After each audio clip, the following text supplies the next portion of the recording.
La réserve de Dieu. Vous voulez dire avec moi, la réserve de Dieu n'a pas de fin. La réserve de Dieu n'a pas de fond. La réserve de Dieu est là ce soir pour ma vie. Ce que je vais écouter de la parole, encore une fois, ce que je vais écouter de la parole ce soir sur la réserve de Dieu, la manière dont Dieu agit avec la réserve, je vais vivre des choses merveilleuses dans ma vie, pour ma vie. Amen. Le croyez-vous vraiment? Le croyez-vous vraiment? Alors dites, je le crois et je le verrai s'accomplir. On va commencer par une histoire triste. Oh, vous pouvez le dire, hein? Oh, il vaut mieux commencer par une histoire triste et terminer par une histoire joyeuse que l'inverse. Amen. Genèse chapitre 27, verset 32 jusqu'au verset 36, je crois. Genèse, le premier livre de la Bible, chapitre 27, verset 32. Je vous raconte cette histoire, mais je vous la lis d'une façon très joyeuse. Alors, j'ai choisi la version 21, parce que je voulais connaître, sauf pour un passage où je vais utiliser autre chose. Non, c'est bien ça, on va rester. Alors, le livre de Lamentation, on va peut-être afficher d'abord Lamentation, chapitre 3, versets 21 et 22. Il faut savoir que le verset 21 doit être la version de la colombe et le verset 22 doit être la version de la second 21. Parce que c'est la même parole de Dieu, mais comme les versions changent, il y a certaines qui appuient bien sur une réalité. Alors, allons-y. Lamentation 3, 21, il est dit, « Voici ce que je veux repasser en mon cœur. » Amen. J'aime vous faire lire la parole de Dieu parce que la parole de Dieu, elle est puissante quand elle sort de notre bouche aussi. Amen. Dites avec moi, « Voici ce que je veux repasser en mon cœur, ce pourquoi j'attends. » J'espère, j'attends. Amen. Je voudrais vous dire une chose. Ce j'espère ici n'est pas une espérance. C'est une attente du présent et pas du futur. La différence entre espérer, c'est qu'espérer, on nous envoie sur l'avenir. Alors que j'attends. Dans cette idée de c'est maintenant que je veux que ça se passe. Mon fils, lève-toi et ramasse-la. J'attends. Il comprend que c'est maintenant qu'il doit le faire. Amen. Gloire à Dieu. Alléluia. Gloire à l'Éternel. Gloire à l'Éternel ou pas? Oh, soyez en forme ce soir. Et donc, ce verset veut dire, voilà ce que je veux réfléchir. Voilà ce que je veux comprendre. Voilà ce que je veux repasser dans mon cœur. C'est-à-dire que ce n'est pas avec les sentiments de l'âme, ni avec la chair, mais bien avec l'esprit que je veux repasser dans mon cœur, ce pourquoi, la chose pour laquelle j'attends. Et le verset 22, « Les bontés de l'Éternel ne sont pas épuisées, ses compassions ne prennent pas fin. » Ça, c'est la 21 par contre. Et il fallait changer après pour la 21. Voilà. Les bontés dites avec moi, les bontés de l'Éternel ne sont pas épuisées, ses compassions ne prennent pas fin. Vous savez ce que ça veut dire qu'elles ne prennent pas fin? Je vais vous illustrer la chose d'une façon, on va dire, sympathique. Vous avez, par exemple, qui a déjà puisé de l'eau dans un puits? Qui a déjà connu ça? Quelques-uns. Moi, j'ai déjà connu ça. Dans un puits, voilà. Vous savez ce qui se passe dans le puits? On le creuse, on le creuse, on le creuse jusqu'à ce qu'on trouve ce jaillissement d'eau. Quand on arrive à ce qu'on appelle à ce trou qui est fait et que l'eau jaillit, à ce moment-là, le puits va se remplir. Mais vous savez ce qu'on doit faire si vous n'avez jamais creusé de puits. Moi, j'ai déjà participé à creuser un puits. Quand l'eau jaillit, au départ, l'eau est toute sale. Il faut nettoyer, enlever tout, et à mesure que l'eau se remplit, si on a bien nettoyé, à un moment donné, l'eau est nickel. Amen. Alors, à ce moment-là, vous savez ce qui se passe? Si vous avez un puits qui est attaché à une source, vous voyez ce que je veux dire? Intarissable, vous puisez l'eau dans ce puits. Vous puisez l'eau dans ce puits. Et le puits a toujours de l'eau. Amen. Voilà à quoi ressemble cette expression. Ne prenne pas fin. C'est-à-dire que plus tu vas prendre, plus elle est là. Le verset suivant dit, elle se renouvelle. Verset 23. Amen. Elles se renouvellent dans leur propre quantité, elles reviennent. Pourquoi? Parce qu'à mesure que l'eau est prise, la source a encore. Si ton puits est creusé sur une source d'eau, qui n'est pas divine, mais charnelle, mondaine, occulte, à un moment donné, ce sera la sécheresse dans ta vie. Si jamais tu laisses des gros dégâts de fardeau tomber dans ton puits et qu'ils arrivent à boucher l'entrée de l'eau, à un moment donné, il va se tarir. C'est ça? Ne laisse pas cela dans ta vie. Ne laisse pas cela se passer dans ta vie.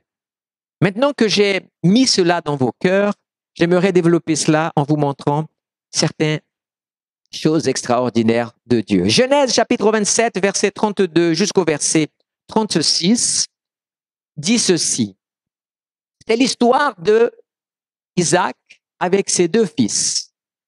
Regardez ce que dit le texte. Son père Isaac lui demanda, « Qui es-tu » Il répondit, « Je suis ton fils aîné Ésaü. » Isaac fut saisi d'une violente émotion et dit, « Qui est donc celui qui a chassé du gibier et me l'a apporté? J'ai mangé de tout avant que tu viennes, je l'ai béni et effectivement, il sera béni. » Vous comprenez ce qui s'est passé dans le cœur d'Isaac? Il venait de bénir quelqu'un qu'il pensait être Ésaü. Et quand il découvre que ce n'était pas Ésaü, son cœur a tremblé. Parce que il s'est dit, waouh, est-ce que par hasard, dans son esprit, j'ai donné la bénédiction qui a été donnée à mon père Abraham, qui m'a été transmise à quelqu'un qui n'était pas légitime? C'était la première peur, la grande peur. C'était terrible pour lui. On va voir la suite. Continuons. Lorsque Ésaü entendit les paroles de son père, il poussa de grands cris pleins d'amertume et il dit à son père, « Bénis-moi, moi aussi, mon père. » Pas possible. Isaac dit, « Ton frère est venu avec ruse et a pris ta bénédiction. » Entre-temps, il a dit, « Il y a que, c'est un coup à Jacob, ça. » Jacob, il a roulé. Il a été rusé. Verset suivant. Ésaü dit, est-ce parce qu'on l'appelle Jacob qu'il m'a supplanté 2 fois? Il a pris mon droit d'aînesse et voici maintenant qu'il a pris ma bénédiction. Ésaü est un aveugle là. Lui-même reconnaît qu'il a perdu son droit d'aînesse. De quoi se plaint-il? Quand tu as un problème dans ta vie, que parfois l'adversaire arrive et il te met, pardon l'expression, la misère. Toi, tu te plains de Dieu, mais c'est toi qui parfois n'as pas veillé. C'est toi qui n'as pas veillé sur ta vigne. C'est toi qui n'as pas veillé sur ton héritage. C'est toi qui es parti comme le fils prodigue, prenant toutes tes richesses et allant te promener à droite et à gauche. Il le dit lui-même. Il m'a supplanté 2 fois le droit d'aînesse et on sait pourquoi il a donné le droit d'aînesse. C'est une honte pour un plat, pour un repas. Mais ce n'est pas le sujet de ce soir. Il ajouta, alors, d'aînesse, et voici maintenant qu'il a pris ma bénédiction et il ajouta, ma phrase elle est là, n'as-tu pas de bénédiction en réserve pour moi? Amen. Gardez ça dans votre esprit. N'as-tu pas de bénédiction en réserve pour moi? Vous savez, celui qui dit ça, c'est un malheureux. Il vient de devenir, de prince qu'il était, il vient de devenir misérable. Mendiant une bénédiction qu'il avait pour lui et que lui-même ne l'a pas valorisée. J'aimerais donner une première alerte ce soir. Attention, les bénédictions de Dieu ne sont pas finies pour toi. Il a une réserve pour toi. Mais attention, sois conscient de ça et ne passe pas à côté avec les futilités de la vie. Ne passe pas à côté de ton héritage en voulant l'utiliser à ta guise comme le fils prodigue encore. Parce que sinon, ton chemin sera un chemin de douleur. La suite dit que Isaac l'a béni en disant, voilà, tu vas être béni, mais tu vas souffrir un peu, quoi. Tu aurais dû avoir une vie fabuleuse, maintenant tu vas, et vraiment, et ton frère dominera sur toi. Et pour sortir de sa domination, eh bien, il te faudra travailler beaucoup. Quelque part, souffrir beaucoup, juste à ce que tu puisses t'affranchir de cette souffrance.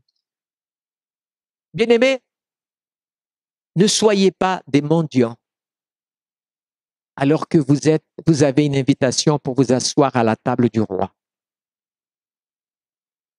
Il y a des chrétiens qui sont des mendiants spirituels parce qu'ils n'ont pas encore conscience de leur héritage. Ils n'ont pas encore compris le Dieu auquel ils ont donné leur vie. Et ces chrétiens-là, ce sont ceux qui parfois sont toujours en train de regarder en arrière comme Israël à l'Égypte en disant « Oh là là, dans le désert, c'est tellement dur, c'est chaud, alors que nous avions des maisons, maintenant on a des tentes, nous avions de l'oignon, des poivrons en Égypte. » Ils oublient qu'ils avaient le fouet aussi. Ils oublient qu'ils travaillaient comme des esclaves. Ils n'ont pas conscience. La preuve qu'ils n'ont pas conscience, c'est que quand Dieu leur a dit, il n'y a qu'une façon, je vais arrêter leur vision spirituelle, je vais leur montrer la terre promise pour qu'ils comprennent que c'est dira Paul, ces quelques légères souffrances de cette vie ne sont pas comparées avec, waouh, dites avec moi, waouh, la gloire qui m'attend.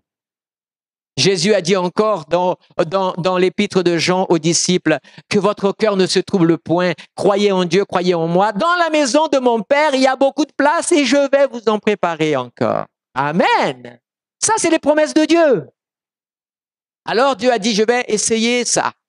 Et au bout de 2 ans, ils étaient arrivés à une région qui est à la frontière. Et Dieu a dit à Moïse, va envoyer des espions là-bas pour voir la terre et qu'ils ramènent au peuple et surtout dis-leur de prendre le meilleur de la terre pour qu'ils voient ce qui les attend. Dites avec moi, gloire à Dieu. Pour ce Dieu qui est si plein de compassion malgré nos fautes. Alors ils partent et ils voient la terre. Et là, vous connaissez, ils amènent, oh là là, ils amènent, allez, un fruit en Israël. Non, ne me parlez pas du raisin. Le raisin, on le laisse pour la bonne bouche. Ils amènent des figues, de la taille d'un ballon de football. Alors, on a le droit de le dire. Pourquoi ce serait vrai que pour le raisin? Hein? Franchement, Ils ont amené, qu'est-ce qu'il y a encore en Israël à cette époque? On a parlé des dates, non? Ça y est? Les dates. Les dates à l'époque, elles avaient la taille d'une pastèque chacune. Et l'autre, il doit me dire, il vient pas de Marseille, lui? Et alors, si la sardine a bouché le porc, elle a bouché le porc. Est-ce qu'il y en a qui sont là pour prouver le contraire? Moi, je vous dis, ça avait la taille d'une pastèque.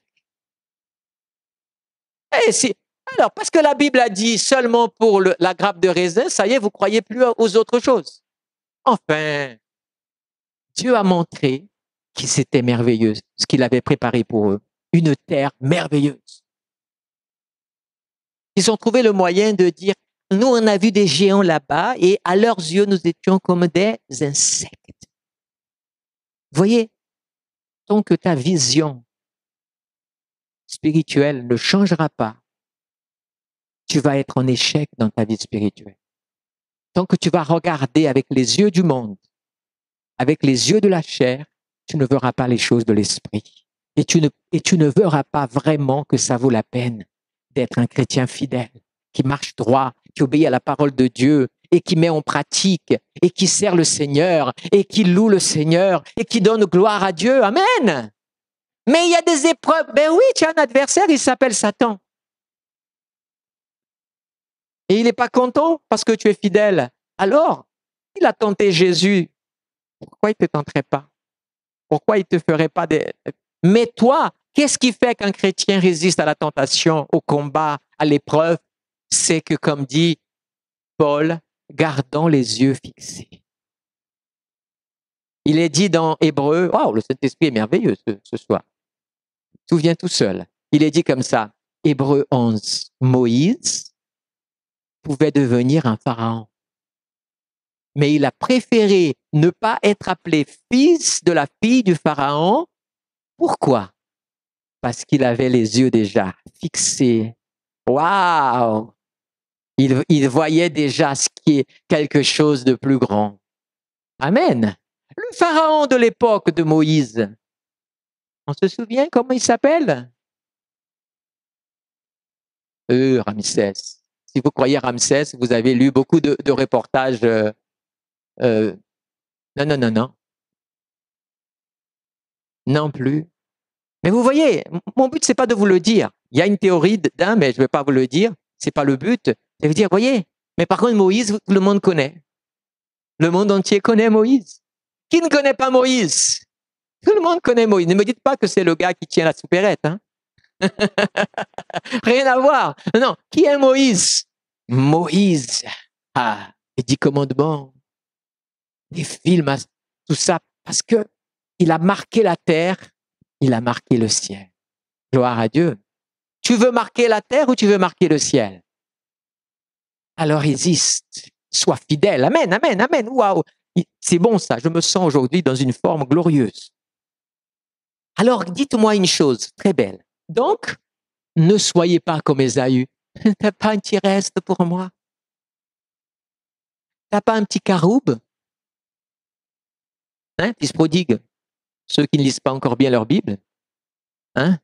Ils désiraient manger les caroubes que les pourceaux. Ne sois plus un mendiant, sois un prince du Seigneur. Prends conscience. J'aimerais vraiment que le Saint-Esprit touche ce soir. Avant d'aller plus loin, j'aimerais que tu puisses mettre la main dans ton cœur, ta main droite sur ton cœur, et que tu dis, Seigneur, change mon cœur, Seigneur. Oh, et purifie-moi. Change mon cœur, Seigneur, que je sois comme toi, que je sois comme toi. On va rester juste sur cette partie-là. Je rappelle juste qu'il y a une histoire de potier qui a besoin d'être cassé, tout ça, mais bon, vous le savez déjà, n'est-ce pas? Amen. Deuxième histoire. On va passer maintenant à des histoires beaucoup plus souriantes. Tout est bon dans la parole de Dieu. Hein? 1 Roi chapitre 17, versets 11, 12 jusqu'au 16. Gloire à Dieu. Pas de silence ce soir. Hein? Gloire à Dieu, alléluia. Maranatha et tout ce qui va avec. Amen. Alors, on y va. Je commence. Toujours là. Et elle alla en chercher. Il appela de nouveau la femme et dit, « Je t'en prie, apporte-moi un morceau de pain dans ta main. » Et elle répondit, « L'Éternel, ton Dieu, est vivant. Je n'ai rien de cuit. Je n'ai qu'une poignée de farine dans un pot et un peu d'huile dans une cruche. Je suis en train, ça c'est son histoire. Je suis en train de ramasser deux morceaux de bois, puis je rentrerai. Je préparerai cela pour mon fils et pour moi. Nous mangerons, après quoi nous mourrons. Waouh, c'est triste ça. Ce qui est triste encore, c'est pas simplement la réalité de cette femme, mais c'est aussi sa perspective d'avenir. Ce n'est pas parce que tu passes un moment dans une situation difficile de ta vie que tu dois changer ta perspective d'avenir. Si elle est en Christ, ton avenir sera toujours meilleur. Amen. Alors, qu'est-ce qui va se passer? Ça y est, on est arrivé. On peut passer à la suite. Verset suivant. Élie lui dit, n'aie pas peur. Rentre et fais comme tu l'as dit. Seulement, il y a des seulements qui sont fabuleux. Dans ta vie, tu as déjà tracé toutes les choses que tu pensais que tu allais faire. Mais le seulement de Dieu rentrait dans ta vie. Je vais changer quelque chose dans le parcours de ta vie pour que ta perspective change. Amen. Seulement, prépare-moi d'abord avec cela un petit gâteau et apporte-le-moi. Wow. Ensuite, tu en feras pour ton fils et pour toi. Vous savez où elle est la perspective? Le monde vit dans une perspective à moi, le premier. D'accord? À moi d'abord, à moi avant, toi après, toi plus tard. Non, je ne dis pas que le monde entier est comme ça. Il y a des gens bien aussi. D'ailleurs, dans cette église, je ne vois que des gens bien. Gloire à Dieu. Ce n'est pas une parole en l'air. Hein. Mais laissez-moi vous dire une chose. Quand Dieu deviendra le premier dans ta vie, quand tu changeras l'ordre des choses, de tes priorités dans ta vie, ta réserve devient la réserve de Dieu. Waouh, ça c'est bon ça. Gloire à Dieu. La réserve de cette femme, c'est quoi? Il reste un peu de et un peu de. Après, ce sera fini. Après, on va mourir. Waouh. Mais quand Élie, qui représente ici le prophète, qui représente Dieu, dit, tu vas d'abord m'amener à moi.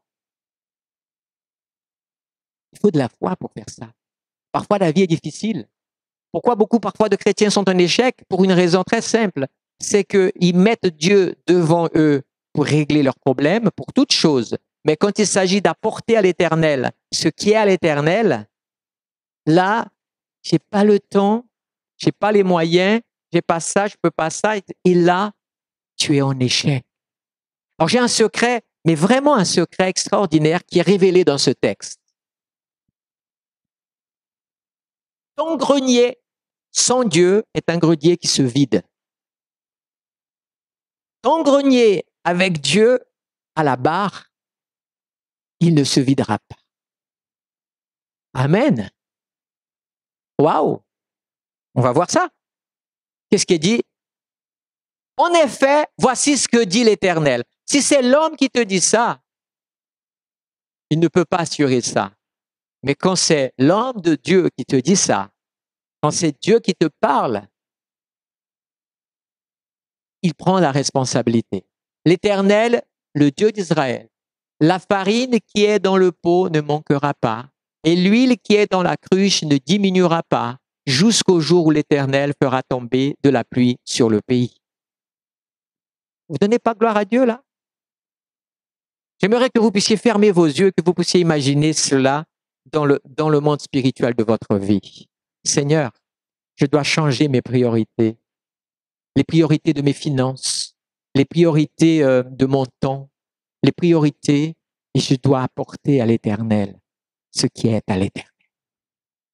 Quand je fais une alliance avec Dieu et que je donne, je suis en train de bénir. Je pourrais vous dire, Malachie chapitre 3, c'est Malachie chapitre 3, qui parle, amenez à la maison du trésor toutes vos dîmes. Et éprouvez-moi et vous verrez si moi je ne m'occupe pas de votre réserve. Gloire à Dieu. Quand l'Égypte, pendant les plaies, était dans la disette, le peuple de Dieu était dans la fête. Est-ce que l'Église, dans ce monde, a perdu cette dimension-là? Alors laissez-moi vous dire, la réserve de Dieu n'a pas de fin. Elle se renouvelle pour ta vie et pour tous ceux qui sont avec toi. Amen. Dites-moi, Noé, Noé, c'est avec lui que Dieu a parlé. Mais dans l'arche, il y avait Noé, sa femme, ses 3 fils et ses 3 belles-filles. Tous sauvés. Il suffit qu'un seul soit devant Dieu et marche comme Dieu et le Seigneur a cet engagement pour ta vie. Amen. Gloire à l'Éternel. Oh, alléluia. J'aimerais qu'on puisse un petit moment poser la main sur notre cœur encore ce soir, s'il vous plaît. Franchement, je veux faire des actes on appelle ça des actes de foi, des actes prophétiques de notre vie. Pose ta main et dis, Seigneur, je veux vivre ce que cette obéissance que cette femme a vécue. Je veux que la première part de tout ce que j'ai, de tout ce que je suis, soit d'abord pour toi, Seigneur. Au nom de Jésus. Amen. Gloire à Dieu. 3e histoire. Je pense que je ne vais pas raconter toutes les histoires ce soir. Il en reste encore 3. Un roi, chapitre 18, versets 43 à 45, c'est-à-dire un chapitre plus tard. On y va, je commence, comme ça on gagne du temps. Puis il dit à son serviteur, monte, regarde du côté de la mer. Le serviteur monta, regarda et dit, il n'y a rien. Ça y est? Alors, non, mais pourquoi tu avances? Je suis encore à chercher où c'est marqué, il n'y a rien. Voilà. Il dit, il n'y a rien. Combien de fois tu as dit, il n'y a rien? Moi, il m'est arrivé déjà, dans ma jeunesse, des moments difficiles de famille, quand les parents disaient, aujourd'hui, il n'y a rien. Et là, je me rappelle, il y a des choses qui vous marquent dans votre enfance. Quand vous avez une journée où il n'y a rien à manger à la maison. Il n'y a rien. Alors, on se met à prier, on se met à chercher le Seigneur, parce que les parents sont au Seigneur et nous amènent. Et puis, toute la journée, on n'a rien. Mais le soir, on était à table en train de manger. Gloire à Dieu.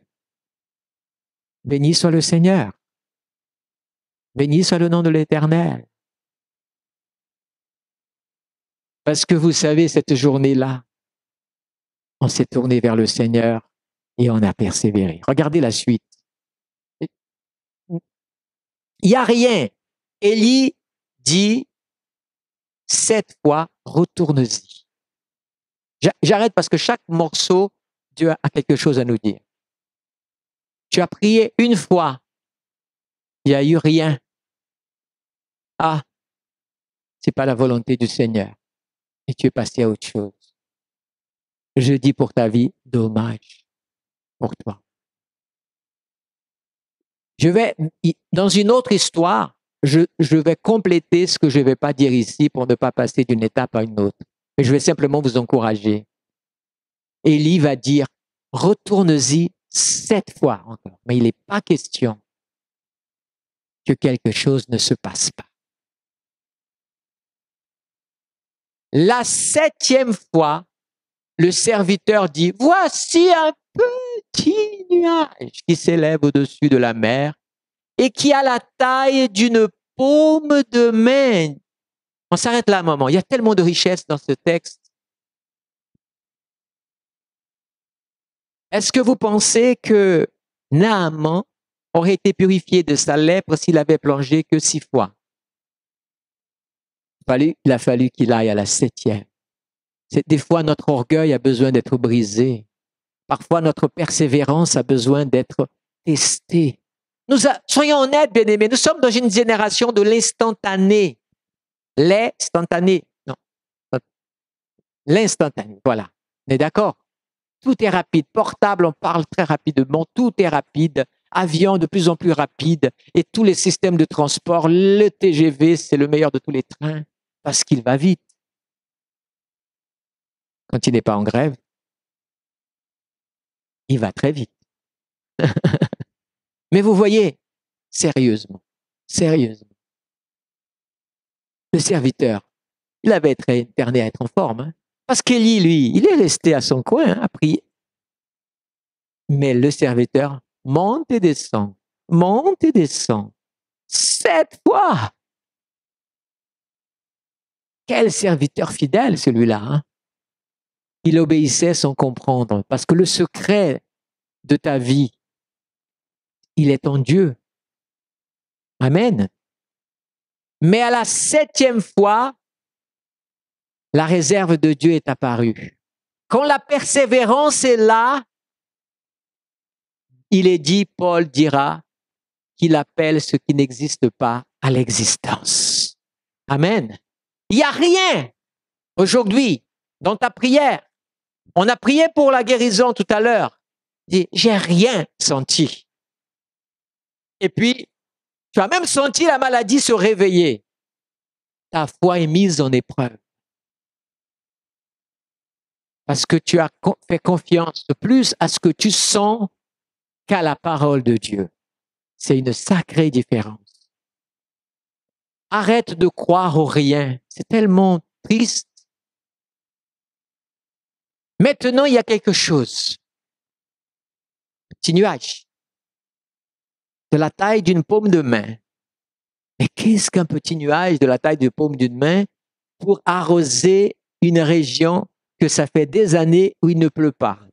Mais ce que vous comprenez, et vous devez comprendre, c'est que c'était la paume d'une main. Et cette main, c'était la main de Dieu.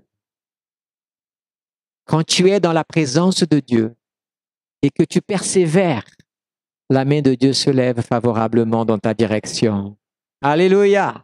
La main de Dieu se lève dans ta direction et quand tu montes et descends, tu as des hauts et des bas, dans ta vie, mais tu n'abandonnes pas, tu persévères, la main de Dieu se lève et bientôt c'est plus qu'une main. Monte, dit Akab, attelle ton char et descends afin que la pluie ne puisse le retenir. L'homme de Dieu est capable de comprendre les mystères de Dieu avant de les voir. La petite réserve de la main de Dieu était suffisant pour savoir que la pluie qu'il allait avoir. Un nuage de la taille d'une main, un vent souffle et elle n'est plus là. Mais quand c'est la main de Dieu, elle amène avec lui. Le verset dernier, il est dit quoi? Et en quelques instants, le ciel devint noir de nuages, le vent souffla et une forte pluie.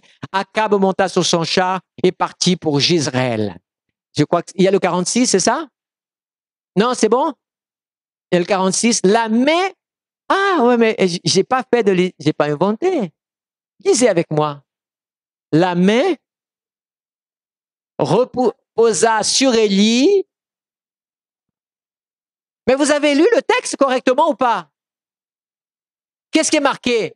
La main de l'Éternel reposa sur Élie. La main de l'Éternel est allée chercher l'objet de la prière et elle a continué sur toi. Amen. J'ai un mystère à te révéler.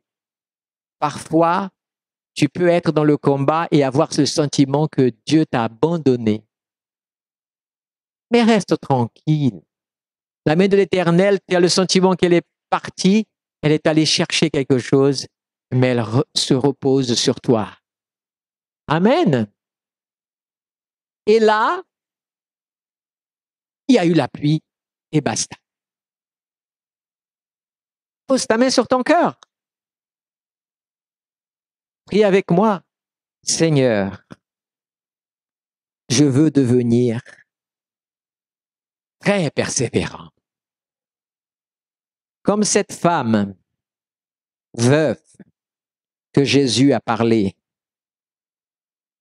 Elle a tourmenté le juge jusqu'à lui rompre la tête, qu'il soit obligé de répondre favorablement à ses besoins. Et Jésus a dit après cela, il faut prier et persévérer. Alors je crois, quand je prie et je persévère, le ciel devient favorable à ma vie. Alléluia. Gloire à l'Éternel. Donne gloire à Dieu, Église. Le ciel devient favorable pour toi. La main du Seigneur agit. Gloire à Dieu. Béni soit le Seigneur.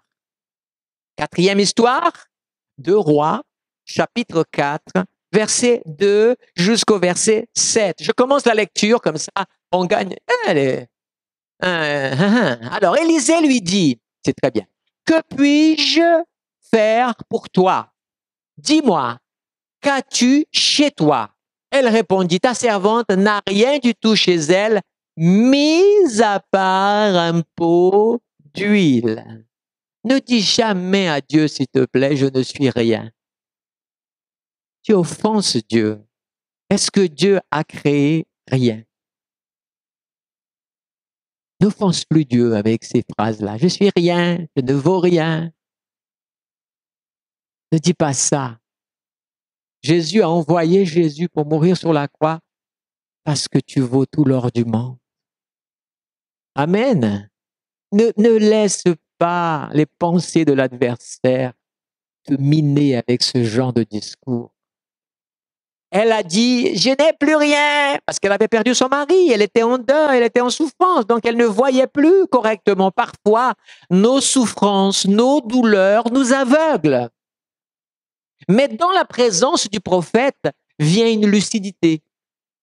Elle dit d'abord, ta servante n'a rien du tout. En plus, elle ajoute le du tout. Donc, quand on ajoute le du tout, généralement, ça s'arrête là, chez elle. Et puis tout d'un coup, mise à part. Vous avez remarqué le mot mise à part? Mis de côté. C'est bon ou pas? Vous voyez ou pas? Vous avez compris? Vous êtes des gens mis à part. Amen. Dieu vous a mis à part de la condamnation du monde, de la pétition éternelle et de la mort éternelle. L'Église est des gens qui ont choisi d'être mis à part. Ecclésia, qui sont sortis. Amen. Mis à part. Un pot d'huile. Continuons. Il dit, va demander des vases dans la rue, chez tous tes voisins, des récipients vides, demandant un grand nombre. Va demander des vases. Va demander des vases chez tous tes voisins, des récipients vides, demande un grand nombre. Comprenez ici une chose. Elle n'avait rien, mais déjà, elle est allée à la bonne adresse, serviteur du Seigneur. Et là, ça vous est déjà arrivé que selon la personne que vous fréquentez, ça a une influence sur vos pensées et sur votre intelligence? Passez votre vie à fréquenter des gens qui sont toujours négatifs. Ils vont être en dépression et vous avec. Parce qu'il y a une contagion qui se fait par ce milieu-là. Fréquentez quelqu'un qui est toujours dans la joie, à moins que ce soit vous qui sapez sa joie. Mais ce n'est pas possible, quoi. Non. Vous voyez ce que je veux dire? Elle n'a rien, mais elle est dans la présence du serviteur de Dieu. Il y a déjà, il y a mis à part, il y a quand même, il y a un truc d'huile là-bas. Ça devait faire cette taille, hein, le truc d'huile. J'ai déjà enseigné sur ça une fois dans un live. Il faudra le trouver, mais ça faisait cette taille, le le récipient d'huile qu'elle avait. C'était un truc tout petit comme ça. Mais Dieu est un Dieu de grandes choses. Quand Dieu veut faire un miracle, il le fait pour de bon, sinon c'est pas un miracle. C'est une coïncidence, mais avec lui, c'est de la jésucidence. Alors les choses sont différentes. Amen. Va voir tes voisins. Demande des vases. On peut tourner la page, s'il vous plaît. Une fois rentré, ferme la porte derrière toi et tes enfants. Verse de l'huile dans tous ces récipients et mets de côté ceux qui sont pleins. Attends, le prophète. Tu veux me ridiculariser, c'est ça? Je vais prendre des crocs vides et ensuite je vais mettre et puis je vais prendre mon petit récipient. Merci de me dire de fermer la porte, comme ça personne ne verra la honte que je vais souffrir, quoi. Vous voyez, ce discours, elle n'a pas tenu. C'est le discours de beaucoup de chrétiens. Dès qu'on sort de leur réserve habituelle, de leur pensée biblique, théologique ou autre, ils commencent à discuter et à discuter et à discuter et ils ratent la puissance de l'évangile. Elle s'est dit, c'est moi qui ai besoin, je suis allé à la bonne adresse, tout ce qu'il me dira, je ferai. Il y a un autre passage dans la Bible qui dit, faites tout ce qu'il vous dira. Et il y en a de la Bible là, hein, dans les noces de Cana. Et oui, c'était la honte, cette fête-là, à la fin, s'il n'y avait pas eu. Mais lui, il était là, et Marie avait déjà compris, parce qu'elle avait fréquenté Jésus tellement de temps, c'était sa mère quand même. Au début, elle enseignait Jésus, et à la fin, Jésus l'a enseigné. Amen. Et là, elle se met au service de Jésus en disant, faites tout ce qu'il vous dira, si vous voulez que votre fête termine bien. Amen. Elle a fait pareil. On continue. Alors elle le quitta, elle ferma la porte derrière elle, donc et ses enfants qui lui présentaient les récipients, et elle versait. Vous voyez la scène ou pas? La première scène. Oh là là. Humainement en regardant, la quantité d'eau qu'il y a dans cette petite bouteille, il est évident que je ne peux pas remplir un gros vase de 10 litres. Mais celui qui m'a dit de le faire. Qu'est-ce que j'ai à perdre à obéir? Alors, qu'est-ce qu'on dit?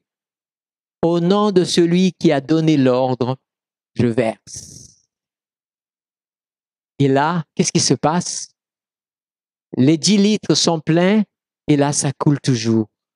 Pourquoi? Parce que l'obéissance amène le miracle dans le peu de ce que tu as. Le peu de ce que tu as, mais avec l'obéissance à Dieu, produit un miracle de multiplication dans ta vie. Amen. Alors elle versa. Oui, amen. Lorsque les récipients furent pleins, lorsqu'elle dit à son fils, donne-moi encore. Là, à mon avis, elle n'était plus la même, là. Hein? Elle a dit, encore, c'est incroyable, le miracle est en direct à la maison. Amen. Et qui lui répondit, il n'y a plus. Alors, l'huile s'arrêta. La réserve de Dieu, elle est inépuisable, mais elle ne se gâche pas. Citez avec moi le psaume 133. Oh, qu'il est bon, est agréable pour des frères de demeurer unis ensemble. Et là, c'est comme l'huile, la meilleure, n'oubliez pas, qui est versée sur la tête d'Aaron. Vous y êtes? Qui descend sur la barbe d'Aaron. Vous y êtes? Qui descend le bord de ses vêtements. Et on n'entend plus parler de la suite. Humainement, alors ça continue à couler par terre. Pas forcément. Il avait été oint de la tête aux pieds. C'était suffisant. Le Seigneur va changer et va dire, il est pareil du mont Hermon qui descend la bénédiction sur les montagnes de Sion, car c'est là, et là, regardez, car c'est là que l'Éternel ordonne la bénédiction. Où est-ce que le mont Hermon descend l'eau? Hermon, c'est au Liban. Descend et ça devient le lac de Génézareth, la mer de Galilée. Et là, il y a plein de villages qui sont construits autour à l'époque de Jésus et c'est un lieu de bénédiction quand Jésus est venu habiter là-bas. Après, ça continue le Jourdain et ça traverse et cette terre est bénie parce que cette eau la traverse et c'est fabuleux. Amen. Parce que Dieu ordonne la bénédiction. Tu veux que Dieu ordonne la bénédiction? Tu veux que Dieu ordonne à ses anges d'apporter la bénédiction dans ta maison quand c'est nécessaire? Alors, obéis à la parole de Dieu. Pose ta main sur ton cœur pour la 4e fois ce soir. Seigneur, je veux croire pour voir et pas voir pour le croire. Je veux obéir parce que l'obéissance est préférable à la rébellion. Je veux marcher selon ta parole parce que ta parole est le pain de Dieu pour mon âme et la bénédiction de Dieu pour ma vie. Amen. Dernière histoire. On va quand même prendre une au Nouveau Testament. Jean chapitre 6, verset 5 jusqu'au verset 12. Alors, on y va. Jésus leva les yeux et vit une grande foule venir vers lui. Écoutez bien cette phrase. Il dit à Philippe, où achèterons-nous des pains que ces gens aient à manger? Jésus pose une question. Il pose le problème, on va dire. Mais regardez la phrase qui suit derrière. Le secret se trouve là. Il disait cela pour le mettre à l'épreuve, car lui-même savait ce qu'il allait faire. Alors, arrêtons là. J'ai dit tout à l'heure quelque chose sur ça, non? Dieu permet que tu passes par l'épreuve, parce que sinon, tu ne vas pas être travaillé. Est-ce que vous comprenez que quand on accepte Jésus, on a un mode de vie, un mode de pensée, et tout ce qui va avec. Et quand on vient à Christ, Christ appelle ça une nouvelle naissance. Et qu'on doit apprendre à vivre une vie nouvelle. Et donc, ça veut dire quoi? Qu'on doit apprendre. Mais changer de vie demande un travail. Demandez aux célibataires quand ils se marient. Si un célibataire vit toujours avec un esprit de célibataire alors qu'il est marié, c'est problème. Oui ou non? Le célibat s'arrête à un moment donné et commence une autre vie. Tout est. L'Église, c'est un des rôles de l'Église, c'est quoi? C'est un centre de réinsertion pour une vie nouvelle. On apprend avec la parole, avec les uns et les autres, à vivre une vie différente d'avant. Ça ne nous enlève pas l'humain que nous sommes, mais vous comprenez que ça se passe dans nos habitudes et dans notre compréhension spirituelle. Donc, Jésus voulait tester ses disciples parce qu'il avait une mission tellement grande et noble à leur confier. Jésus n'allait pas arriver et puis dire, voilà, les disciples, 1, 2, 3, 4, je vous prends, voilà. Sachez que vous allez avoir, je vais vous donner l'autorité sur la terre, le ciel, lié, délié, tout ce qui va avec, etc., etc. OK, les gars, OK, c'est bon. Bon, allez, crucifiez-moi. Là, Père, j'ai payé le péché pour le monde. Ça y est, les gars, allez, à vous de jouer. Non, Jésus savait qu'il ne serait pas prêt. Qu'est-ce qu'il a fait? Avant d'opérer sa mission numéro 1, il a dû agir sur la mission numéro 2, avant la 1. Préparer l'équipe de la relève. Amen. Quand l'équipe de la relève, quand il est mort, l'équipe de la relève n'est toujours pas prête. C'est vrai ou pas? Quand il est mort, l'équipe de la relève n'était pas prête. Alors il a dit, bon, je vais recevoir le Saint-Esprit. Il va continuer avec vous parce que vous êtes difficile, mais je crois en vous. Amen. Alors la suite dira quoi? Ah oui, il savait ce qu'il va faire. Ça, c'est pour toi. Dieu sait quels sont les projets qu'il a pour ta vie. Mais c'est très sérieux ce que je dis. Hein. Ça peut paraître une parole dite de prédicateur comme ça. Ah, oui, mais ça, les prédicateurs disent ça et on se réjouit. Non, non, non. Bibliquement, Dieu sait ce qu'il a comme projet pour ta vie. Il sait ce qu'il veut faire dans ta vie. Le diable ne peut pas empêcher Dieu de faire ce qu'il veut faire dans ta vie. Mais toi, tu le peux. Vrai ou pas vrai? À cause du libre, Dieu respecte le libre arbitre. C'est pour ça que quand quelqu'un vient à la prière et qu'il a le cœur fermé et qu'il n'accepte pas totalement, il ne voit pas la gloire de Dieu. Parce qu'il faut qu'il y ait une adhésion de cœur acceptée. Vous saviez ça? C'est une réalité, parce que Dieu respecte le libre arbitre. Donc toi, tu peux empêcher, mais Dieu, il a déjà écrit. Le psaume 139. Il m'a tissé dans le ventre de ma mère, et dans son livre était écrit tous les jours de ma vie. C'est pas beau ça? Donc Dieu a un plan pour ta vie. Dieu a un projet pour ta vie. Dieu a tout ce qu'il faut pour ta vie, mais il attend que tu te décides à le laisser agir dans ta vie. Amen. Alors, qu'est-ce qui va se passer? Philippe lui répondit, les pains qu'on aurait pour 200 pièces d'argent ne suffiraient pas pour que chacun en reçoive un peu. Belle analyse, Philippe. Les chrétiens qui vivent d'analyse, attendez, écoutez-moi, écoutez-moi. Les chrétiens qui vivent d'analyse ne comprennent pas les choses de Dieu. Amen. Dire ça et après, c'est du pareil au même. Ça sert à quoi? Une belle analyse. Mais Jésus va dire quoi?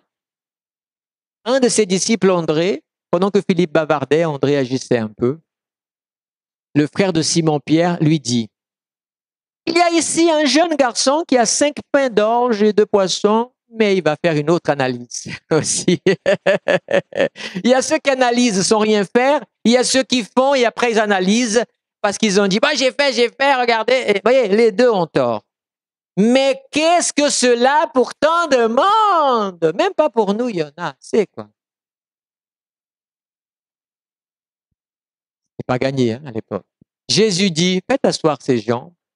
Il y avait beaucoup d'herbe à cet endroit. Ils s'assirent donc au nombre de, sans compter les femmes et les enfants. Hein. OK? Et là, Jésus prit les pains, avec ses mains, peut le dire. Vous avez remarqué que depuis tout à l'heure, on a toujours la même réalité. Il faut que ça soit dans la main de Dieu, les choses. Quelque chose qui est dans la main, c'est quelque chose qui est dans notre contrôle. Quand vous êtes à la maison, mari et femme, pour regarder la télé, c'est celui qui a la télécommande. C'est celui qui a la télécommande qui décide. Non, c'est pas la peine de regarder Marlène, hein. Regardez vous-même entre vous. Hein. À la maison, c'est déjà décidé. Hein. C'est elle qui commande.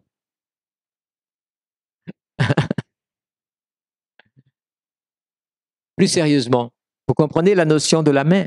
Le Seigneur va prendre cela et va présenter au Père.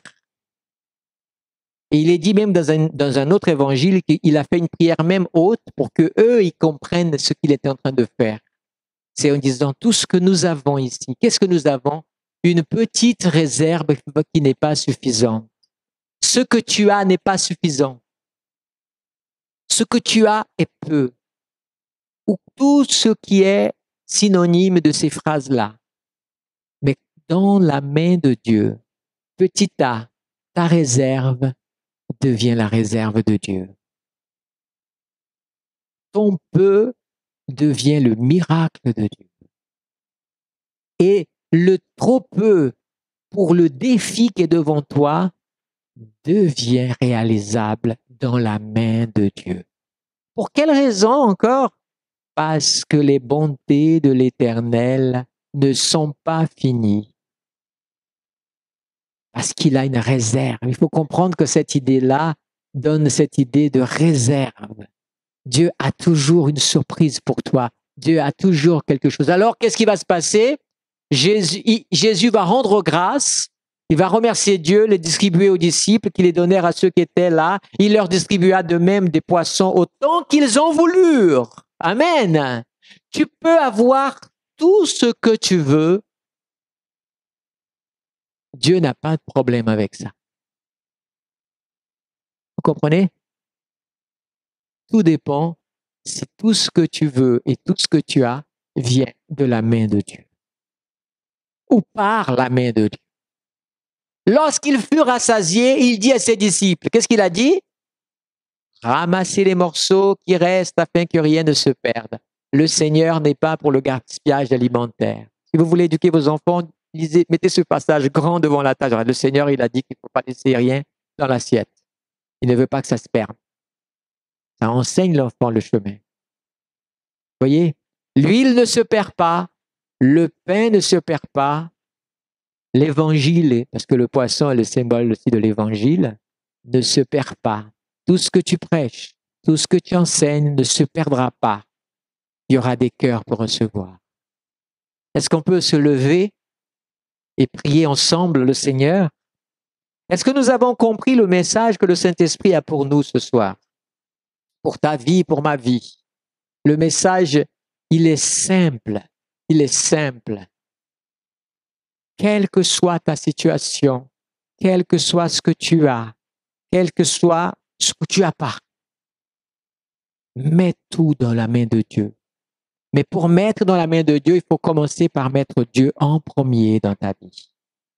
Pour mettre Dieu en premier dans ta vie, là je remonte la rivière, il faut que ta mentalité soit transformée.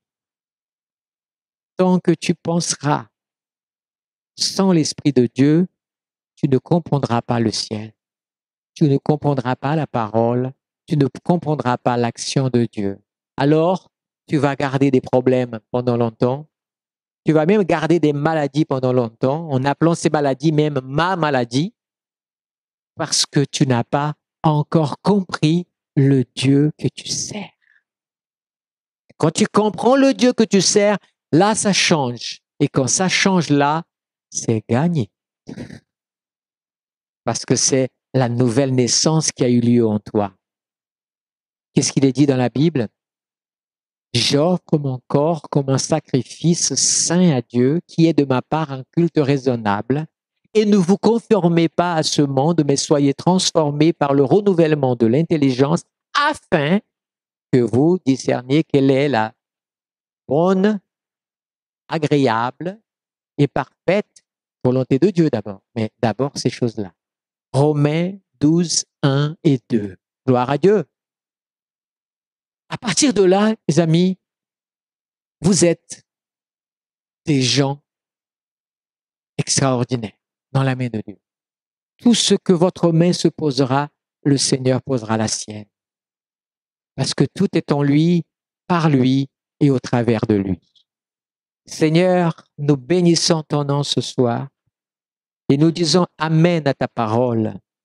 Et nous disons Amen, que ces bénédictions soient une réalité dans la vie de chacun qui entend cette parole. Ici, dans cette salle ce soir, ou demain sur le canal, toute personne qui écoutera cette parole, qu'il y ait un réveil dans leur cœur, un désir de se présenter devant Dieu et en disant, Seigneur, maintenant je sais tes projets pour ma vie. Je sais de quoi tu es capable pour ma vie. Change mon langage négatif. Change mon manque de foi et mets en moi un cœur rempli de foi, de confiance, d'obéissance. Et surtout, Seigneur, je t'aime de tout mon cœur, de toute mon intelligence et de toutes mes forces. Alléluia. Fais cela dans ma vie, je demande aujourd'hui, demande au Seigneur, fais cela dans ma vie, que le miracle commence aujourd'hui. Et ne sous-estime pas, dira Paul, les petits commencements.